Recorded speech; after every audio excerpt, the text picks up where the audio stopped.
Hello friends, स्वागत है आपका ब्राइट फ्यूचर क्लासेस में। दोस्तों, इस सीरीज़ में हम लोग जीके याद कर रहे हैं और ऐसे टॉपिक उठा के याद कर रहे हैं जिनको याद करना आज हम जो हमारे देश में तमाम महापुरुष हुए हैं उनकी समाधि स्थल जो बने हुए हैं उन्हीं के बारे में हम लोग याद करेंगे। कैसे याद करेंगे देखिएगा, शुरू करते हैं। पहला है राजघाट, और राजघाट है महात्मा गांधी का। अगर इसे याद रखना हो आप कैसे याद रखेंगे? महात्मा गांधी ने एक बहुत बड़ा योगदान दिया था जिससे हम इनको राष्ट्रपिता कहते हैं। अंग्रेज का जो राज था भारत पर, अंग्रेज भारत पर राज कर रहे थे, उस राज से आज़ादी किसने दिलाई? महात्मा गांधी ने। तो अंग्रेजों के राज से छुटकारा किसने दिलाया? महात्मा गांधी ने। तो राजघाट किसकी समाधि स्थल हो जाएगी? महात्मा गांधी की। तो यहाँ से आप कनेक्ट कर सकते हैं, अंग्रेजों के राज से आज़ादी दिलाई महात्मा गांधी ने। क्लियर है? अगला है शांति वन, और शांति वन है पंडित जवाहरलाल नेहरू का, जो भारत के प्रथम प्रधानमंत्री रहे हैं। और इनको याद कैसे करेंगे? मान लीजिए आपके साथ कोई लड़का है जिसका नाम है जवाहर और वह बहुत शांत स्वभाव का है, तो आप कहेंगे जवाहर बहुत शांत स्वभाव का लड़का है। तो शांति वन किसका हो जाएगा? पंडित जवाहरलाल नेहरू का। अगला है महाप्रयाण, और महाप्रयाण जो समाधि स्थल है यह है डॉक्टर राजेंद्र प्रसाद का, और डॉक्टर राजेंद्र प्रसाद हमारे देश के प्रथम राष्ट्रपति रहे हैं। तो कैसे याद करेंगे? एक होता है महापुराण। महापुराण आप लोग वर्ड सुने होंगे, एक धर्म ग्रंथ है। तो जैसे कथा सुनते हैं आप लोग गांव में, उसके बाद प्रसाद मिलता है, तो ऐसे कनेक्ट करिए कि महापुराण को जब आप लोग सुनेंगे तो उसके बाद क्या मिलेगा?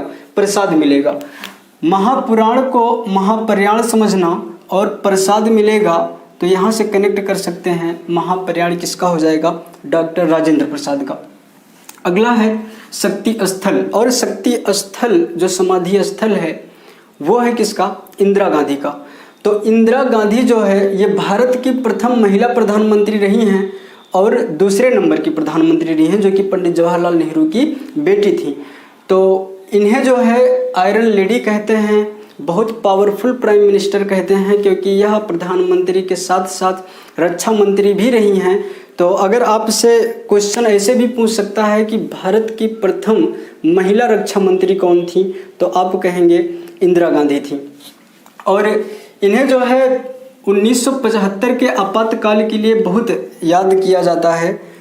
वो टाइम जब भी लोग ध्यान में लाते हैं, जब भी उसकी चर्चा होती है, तो इंदिरा गांधी का ये नाम आता है। 1975 इमरजेंसी लगी थी इंदिरा गांधी के शासनकाल में, और इंदिरा गांधी ने अपनी पूरी शक्ति का पावर कर दिया था, पावर लगा दिया था उसको लगाने में। तो इंदिरा गांधी क्या थी? बहुत शक्तिशाली प्रधानमंत्री थी। तो शक्ति स्थल जो है इंदिरा गांधी की क्या हो जाएगी? समाधि स्थल। अगला है विजय घाट, और विजय घाट है लाल बहादुर शास्त्री का। याद कैसे करेंगे?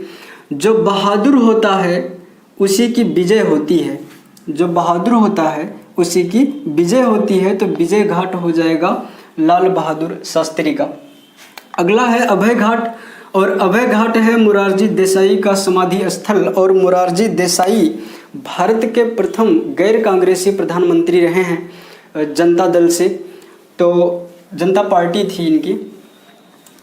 देखिए, एक वर्ड है अभय, एक होता है भय। भय का मतलब होता है डर, और अभय का मतलब होता है निडर। जो बच्चे होते हैं अगर उनके सामने शेर ला के रख दो, कुत्ता ला करके रख दो, या कोई बड़ा जानवर देखते हैं तो लोग डर जाते हैं, लेकिन जब मोर को देखते हैं ना तो बहुत प्रफुल्लित हो जाते हैं, बहुत खुश हो जाते हैं। तो कैसे याद करेंगे? मोर को देख करके बच्चों के अंदर का जो भय है वह गायब हो जाता है, यानी वह अभय हो जाते हैं। तो अभय किसका हो जाएगा? मोरारजी देसाई का। कनेक्ट कर सकते हैं? अगर कर सकते हैं तो ऐसे याद कर लीजिएगा। अगला है किसान घाट, और किसान घाट है चौधरी चरण सिंह का। चौधरी चरण सिंह भारत के प्रधानमंत्री यह भी रहे हैं, और ये किसानों के बहुत ही लोकप्रिय नेता माने जाते हैं। किसानों के संबंध में इन्होंने अपनी राजनीति स्टार्ट की थी, और वहीं से ये उच्च स्तर तक पहुँचे और लास्ट में भारत के प्रधानमंत्री भी बनते हैं। तो चौधरी चरण सिंह किसके नेता थे? किसानों के नेता थे। तो किसान घाट किसका हो जाएगा? चौधरी चरण सिंह का हो जाएगा। अगला है नारायण घाट, और नारायण घाट है गुलजारी लाल नंदा का। आप लोग सत्यनारायण की कथा सुनते होंगे, गांव में बहुत ज़्यादा प्रचलित है। जो सत्यनारायण कहते हैं भगवान विष्णु को, और विष्णु का अगर आप चित्र देखेंगे, वो हाथों में गुलाब का फूल लिए होते हैं। फूल कोई भी रहा हो, आप गुलाब ही समझ लीजिएगा। तो जो सत्यनारायण हैं वह गुलाब का फूल लिए रहते हैं, तो नारायण घाट हो जाएगा गुलजारी लाल नंदा का। ठीक है। अगला है समता स्थल, और समता स्थल जो समाधि है यह है जगजीवन राम की, और जगजीवन राम जो हैं यह भारत के प्रथम उप प्रधानमंत्री थे जो दलित समाज से बिलोंग करते थे।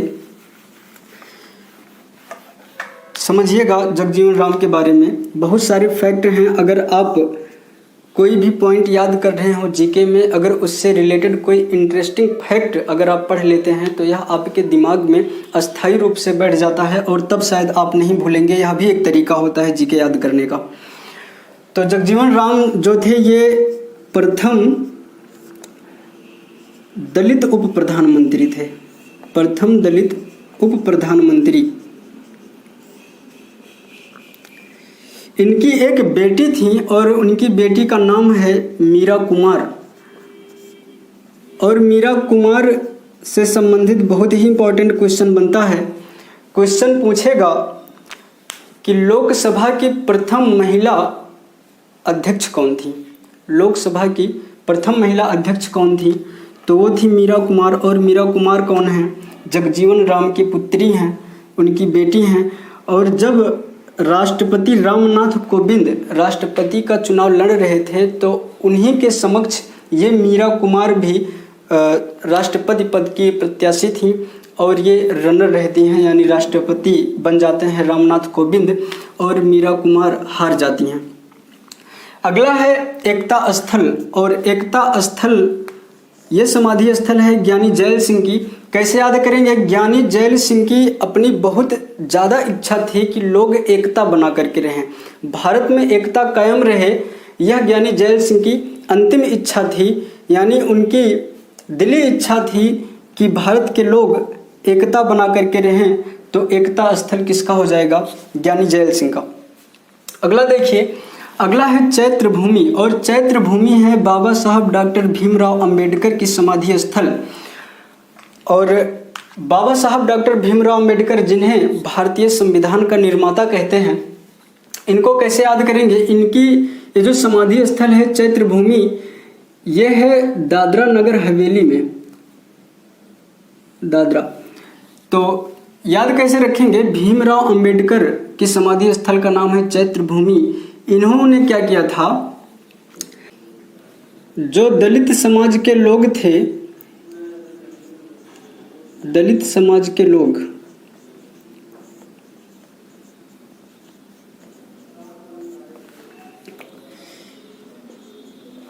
इनमें चेतना जगाने का काम किया था डॉक्टर भीमराव अंबेडकर ने। तो चेतना से याद रखना चैत्र भूमि, चेतना से याद रखना चैत्र भूमि, और चेतना किसने जगाया, डॉक्टर भीमराव अंबेडकर ने। तो चैत्र भूमि किसका हो जाएगा, डॉक्टर BR अंबेडकर का। ठीक है। अगला है उदय भूमि। यहाँ ध्यान से समझना, इस पॉइंट पे थोड़ा कंफ्यूजन होता है लोगों को। उदय भूमि है KR नारायण का, और KR नारायण भारत के 10वें राष्ट्रपति रहे हैं। इनकी समाधि स्थल का नाम है उदय भूमि। लेकिन कुछ लोग क्या करते हैं कि इनके नाम में जो नारायण है, तो उस नारायण से समझ लेते हैं कि नारायण घाट जो है KR नारायण की समाधि स्थल है। लेकिन आप लोग इसे ध्यानपूर्वक पढ़िएगा कि नारायण घाट जो है गुलजारी लाल नंदा का है, जहां हमने आपको पॉइंट बताया कि सत्यनारायण के हाथों में गुलाब का फूल होता है। ठीक है। और अब देखना KR नारायण के उदय भूमि को कैसे याद रखेंगे। आपको पता है कि जो भी व्यक्ति इस संसार में पैदा हुआ है उसके जैसा दोबारा कोई पैदा नहीं हो सकता। तो याद रखेंगे कि KR नारायण जैसा व्यक्ति दोबारा इस दुनिया में उदय नहीं हो सकता। तो KR नारायण का जो समाधि स्थल है वो क्या हो जाएगा, उदय भूमि। अगला है वीर भूमि, और वीर भूमि है राजीव गांधी की, और राजीव गांधी भारत के 6वें प्रधानमंत्री थे। और एक पॉइंट और है कि राजीव गांधी भारत के सबसे कम उम्र के प्रधानमंत्री थे। अगर कोई आपसे क्वेश्चन करे कि अब तक भारत के सबसे कम उम्र के प्रधानमंत्री कौन रहे हैं, तो आप कहेंगे राजीव गांधी, जो कि इंदिरा गांधी के पुत्र थे। देखना, जवाहरलाल नेहरू प्रधानमंत्री होते हैं, उनकी बेटी इंदिरा गांधी प्रधानमंत्री होती हैं, और इंदिरा गांधी के जो पुत्र थे, इनके बेटे थे राजीव गांधी, ये भी प्रधानमंत्री होते हैं। लेकिन तमिलनाडु में जाते हैं एक रैली के दौरान। जैसे कि आपको पता होगा, इंदिरा गांधी को जो है 1984 में गोली मारकर 2 पंजाबी थे, सिख संप्रदाय के लोग थे, जिन्होंने इंदिरा गांधी की गोली मारकर हत्या कर दी थी। तो फिर होता है 1984 का दंगा, जिसमें बहुत सारे सिखों को दिन दहाड़े मार दिया जाता है। फिर उसके बाद जो चुनाव आता है, उसमें राजीव गांधी प्रधानमंत्री पद के उम्मीदवार बनते हैं कांग्रेस की तरफ से, और वो तमिलनाडु में गए थे एक रैली में, और इन्होंने लोगों से शांति बनाए रखने की अपील की थी। लेकिन वहाँ क्या होता है, तमिलनाडु में एक लड़की आती है, उसके शरीर में बम बंधा होता है, और इनके गले में जो है माला पहनाने के बहाने आती है। सिक्योरिटी वाले रोकते हैं, लेकिन राजीव गांधी खुद कहते हैं कि आने दीजिए बच्चे को। तो जैसे ही इनके गले में वो माला डालती है, तो साथ में बम फट जाता है। तो राजीव गांधी और वो लड़की दोनों मर जाते हैं। राजीव गांधी शहीद हो जाते हैं, देश के लिए शहीद हो जाते हैं राजीव गांधी। और हालांकि उस लड़की की जो माँ है, वो आज भी जेल में बंद है इनके मर्डर केस में। तो कहेंगे राजीव गांधी क्या थे, बहुत वीर थे। राजीव गांधी क्या थे, वीर थे। तो वीर भूमि हो जाएगी राजीव गांधी की समाधि स्थल। अगला है कर्म भूमि, और कर्म भूमि है शंकर दयाल शर्मा का, जो भारत के 9वें राष्ट्रपति थे। ये भारत के 9वें राष्ट्रपति थे शंकर दयाल शर्मा। कैसे याद करेंगे, शंकर भगवान, ब्रह्मा विष्णु महेश को कहते हैं शंकर। शंकर भगवान क्या उपदेश दे रहे हैं कि तुम लोग दयालु बनो और दयालु बन करके कर्म करो। शंकर भगवान क्या कह रहे हैं, दयालु बनो और दयालु बन करके कर्म करते रहो। तो कर्म भूमि किसकी हो जाएगी, शंकर दयाल शर्मा की। क्लियर है? तो उम्मीद है आप लोगों को समझ में आया होगा। तो ऐसे ही बने रहिए हमारे साथ, कल मिलेंगे कोई और टॉपिक उठा करके, उसे भी याद कराएंगे आपको। तो थैंक यू सो मच।